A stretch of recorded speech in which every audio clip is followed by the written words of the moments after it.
You should be able to just log in with your school email, and it should show up under assignments. Or if you go to your school email and click on where it sends you the notifications, that should work too, I think. Either one should work. Okay, thank you.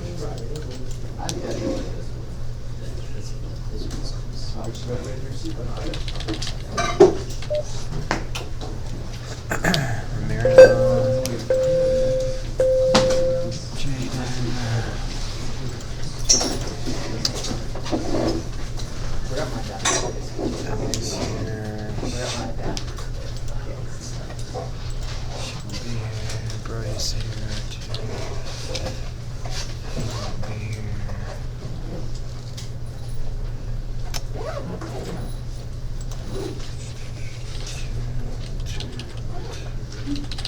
Jackson. All right. Good morning, guys. We've got a couple handouts today, and the first two are going to go pretty quick here, so you need to try to get focused in pretty fast. The next leg of our limits unit, which we are about halfway through, almost halfway through the unit as far as content goes. We're more than halfway through based on how much time we have spent. But today we're going to talk about infinite limits, which is if you want to know what the limit as x approaches infinity or negative infinity and how to do that. And about 95 to 99% of that work is actually an Algebra 2 topic. So if you remember that Algebra 2 topic, this is a super easy lesson. And if you don't, we're going to go over it again anyway. And I know that topic shows up on the ACT, so it's good practice for you guys. So I'm going to do all 74 for you as some examples. Ask you to practice a few on 75 to make sure that you've got that. And again, that whole 75 worksheet probably just take you less than 5 minutes. And then since we're about roughly halfway through the content of this unit, 76 is the one that I labeled as mid-unit review. So it's actually this some questions, a couple questions from we did on day 1 of limits, a couple questions from day 2, question or two from day 3. So all of those questions are actually on your past worksheets in your binder. But I think it's a good opportunity to, again, every day in this unit we try to give you small manageable pieces, but it does add up to quite a bit. So it gives us a quick little chance for reflection and to see what things have really stuck with us long term versus which things you might need to put a little more time into before the test. If you did not turn in number 70 in class like I asked last time, and you forgot it for homework, you need to make sure that you have that in the next couple minutes or it will be late. Alright, so infinite limits, the real work behind that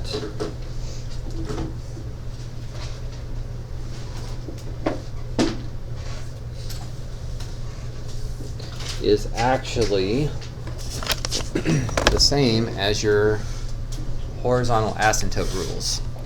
If you remember what a horizontal asymptote is, 74, and the 3 rules that you need to be able to apply those, again, there's almost nothing new that I'm saying here. You need to know what a horizontal asymptote is and how that would be asked in calculus instead of algebra. But there's 3 things that could happen for horizontal asymptotes. So if you've forgotten these algebra rules, that's what we're going to cover on the front page here. For horizontal asymptotes, you need to compare the degree of the numerator to the degree of the denominator. Degree is just going to be the biggest exponent. So there could be three things that could happen. This one, the degree of the numerator is smaller than the degree of the denominator. And when that happens, the horizontal asymptote is y equals 0. Again, this is something that I know you did in Algebra 2, and if you remember it, it's a lot easier, but anytime rational function, the degree of the denominator is bigger, the horizontal asymptote is y equals 0. Now, how that gets applied to us is horizontal asymptote tells you what the far left and far right of the graph approaches. So even if the graph wasn't drawn for me here, I only have graphs for us on the first three questions today, I know the further left you go, the closer you get to a y value of 0, and the further right you go, the closer you get to 0. That's what horizontal asymptote means. So we're not going to do this on all three of these, but the way you probably did this in Algebra 2 is you said something like, as x goes to negative infinity, y heads to 0, and as x approaches positive infinity, y goes to 0. That would be describing end behavior, the ends of the graph. And that's what horizontal asymptotes do. They describe the ends of the graph. Now, the only difference, and the most important part here with calculus, is we're just going to use limit notation instead of this notation. You didn't use limit notation in Algebra 2 because you hadn't ever heard of a limit. But if the question had said, what is the limit as x approaches negative infinity? Or if the question had said, what is the limit as x approaches positive infinity? Either way, your answer would be 0. It approaches 0 on the far left and the far right because its horizontal asymptote is 0. I knew its horizontal asymptote was 0 because the degree of the denominator was bigger. So again, I like to write that at least once so that you guys can kind of remember doing that, but again, we're really going to focus on the one to the right. Okay, second possibility is the degree of the numerator is bigger.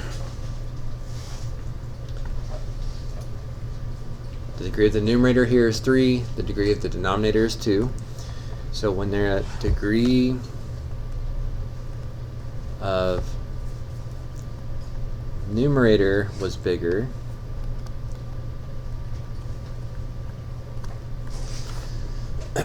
on the ACT or in your Algebra 2 classes, you should have said that there is no horizontal asymptote when that happens. So visually what that means is one side is going to infinity and or the other side is going to negative infinity. But it's not going to the same number like it does with 0. When the horizontal asymptote is 0, I know the far left and far right of the graph is 0. Okay, again, we're not going to do the Algebra 2 way to write it, we're going to do the calculus way to write it. So this one's got a little bit of a catch to it. If you had a graph, or if you had access to a calculator where you could graph it, then you can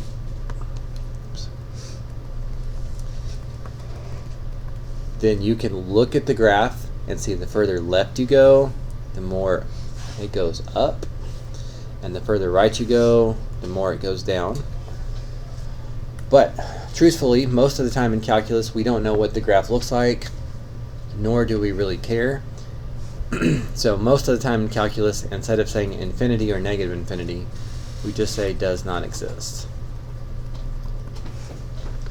Infinity and negative infinity they're not really numbers. You can't reach them, so they're considered to be an idea, not a number. So again, sometimes in calculus we might say infinity or negative infinity if we have that graph in front of us and we can specify, but a more general, also correct answer is does not exist. So that's what I would encourage you to do. There's no horizontal asymptote. The limit is either infinity or negative infinity, but just say does not exist. Okay, the last possibility, and probably the most common to show up on the ACT, is when the degree of the numerator is equal to the degree of the denominator.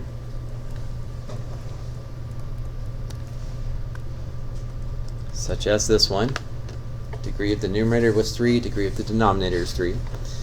This is probably the one that's going to sound the most familiar to you. When the degrees were equal, your horizontal asymptote is y equals leading coefficient of the numerator over leading coefficient of the denominator. So in mathematics, coefficient is just a fancy word for what you're multiplying it by. The coefficient of x squared is 4 on top, and the coefficient of x squared on bottom is 3. Leading coefficient is the number being multiplied by x that has the biggest exponent. So for this question, the leading coefficient of the numerator is 4, the leading coefficient of the denominator is 1, which means that horizontal asymptote in this question is y equals 4. Again, that's the part that I hope that you remember, but if you need to relearn it, then you got to relearn it. What should be new to you, the only part that should be new to you, is knowing that horizontal asymptote tells you what the far right and far left of the graph approaches, even if you don't see the graph in front of you. So in calculus, if it asked you, what is it approaching if you go to the far left, it would be 4. Or if it was asking what's the limit as x approaches infinity to the far right, it would be 4. It's going to be approaching 4 on the same side. So you really don't care if it's approaching infinity or negative infinity on these type of questions. The answer should be the same. So again, 3 possibilities. The degrees are equal. It's like this one. This is probably the most common type of question. Probably the next most common would be the top one. When the degree of the denominator is bigger, the horizontal asymptote is y equals 0. And if the degree of the numerator is bigger, it doesn't have a horizontal asymptote, so we can say the limits just don't exist. So now on the back, we've got some problems that don't have a graph. And again, you need to make sure you're paying real close attention here, because it's going to take me about 90 seconds to look at all of these. These take almost no work. Once you know what you're looking for, very easy, very quick questions. So I know this is an infinite limit question because I want to know what's the limit as x approaches infinity. If it wanted to be as x approaches 3 or 4 or 2 or something like that, that's the other stuff that we did. But if it says x approaches infinity, I know in my head, I'm thinking, okay, well, what's its horizontal asymptote? Since the degrees are equal, it's going to be y equals leading coefficient over leading coefficient. And what the horizontal asymptote tells me is what the far right of the graph approaches, or if it had asked, the far left. It didn't ask, but same thing basically. It's approaching 1 on both sides, just like it approached 4 on both sides on the other page.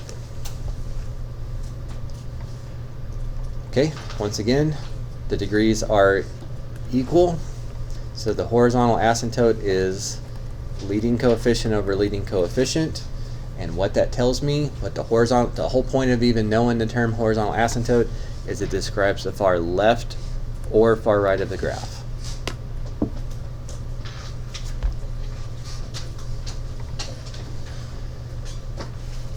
Number 6, the degree of the numerator is bigger. So the far left and far right of the graphs are probably going to infinity or negative infinity. If I knew what this graph looked like, I could be specific, but the safer, vaguer answer is to just say does not exist. That's perfectly fine. No horizontal asymptote, no end behavior. If the degrees are equal, horizontal asymptote is leading coefficient over leading coefficient. Far left of that graph approaches 1. Okay, and then finally, the last two, I don't think you have any quite this intensive, but just to show you that these two look pretty intimidating, But with limits, you can do, if they're terms like this, things that are being added or subtracted, you can just do them separately. So, based on this guy's horizontal asymptote rule, this guy's going to approach 1, this guy's going to approach 2, and if there's a plus sign in between them, add those values together. Down here, this one approaches 1, this approaches 1. If there's a subtract sign between them, put a subtract sign between them. Horizontal asymptotes tell you what the end of the graph is doing, which is, in calculus, the same thing as saying the limit as x approaches infinity or the limit as x approaches negative infinity. Okay, and I think that's it for that one. So, any immediate questions that you'd like to have cleared up? So when the degree of the numerator is more than the degree of the denominator, is always does not exist? You can just always go with does not exist, yes. Now, in a calculus class, it depends. I wish they were a little more consistent, but we try to focus our stuff the same way the AP exam does. And in a real calculus class, they might expect you to try to like plug in infinity or negative infinity and think about whether that whole fraction goes to infinity or negative infinity, so you could be more specific. And some multiple choice questions do that on the AP exam, and then some of them just put does not exist. So it's like 50-50 which way that even they do it. So for us, it's perfectly fine to just say does not exist. So if you don't remember those horizontal asymptote rules, I would take a moment to make sure you look those over. That's the only three possibilities. Either the numerator degree is bigger, the denominator degree is bigger, or the degrees are equal. So, and then of course understanding how that horizontal asymptote translate into limits. I guess the one piece of caution I will give you guys is that most of the time students think that this is usually a pretty easy concept, easy answers to achieve. But then when the test rolls around, it is probably on the higher end of one of the more missed ones. And I think that's because you guys do it, see how easy it is, and then you don't worry about it and you don't look at it again before the test. And then when it shows up on the test, you can't quite remember what you did. So when you see it on the review, make sure that you really understand how all of those pieces fit together and you're not just answer getting. Okay, so 75, as you work through that, I want you to try all of those. Again, you shouldn't be graphing any of those. You should really just be thinking about their horizontal asymptotes and what that means for the limit question. As you guys finish, you're going to see that they're not scrambled up the best, so I apologize for that. You might purposely jump around on the page so that it is a little bit more scrambled up. But I do have the answers to those on my website, so make sure that you check those to make sure you're doing them correctly. This 75 is the assignment that I'm asking you guys to turn into Google Classroom. So I guess as long as I have that before Thursday, it would be fine.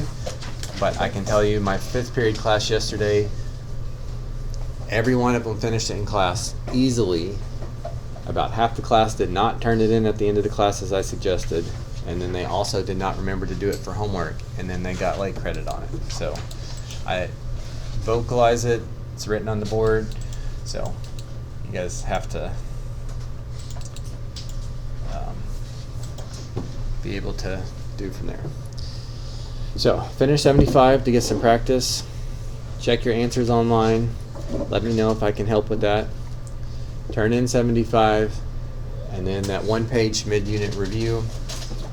Try that so that you get a feel for if there's any topics that we've done in this unit that are giving you trouble, so you can start thinking about it a little bit.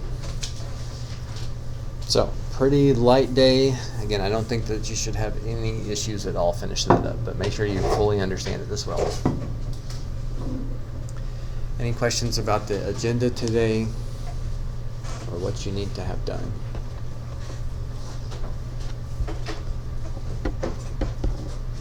Okay. Of course, we are also a couple days behind A-Day, but this is a B week, so we will be caught back up on Friday, I believe. So.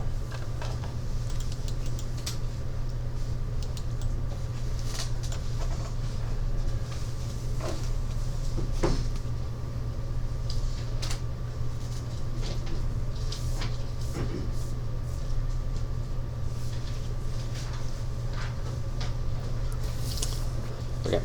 If you guys have any questions, just call me over or bring it up here to me, please.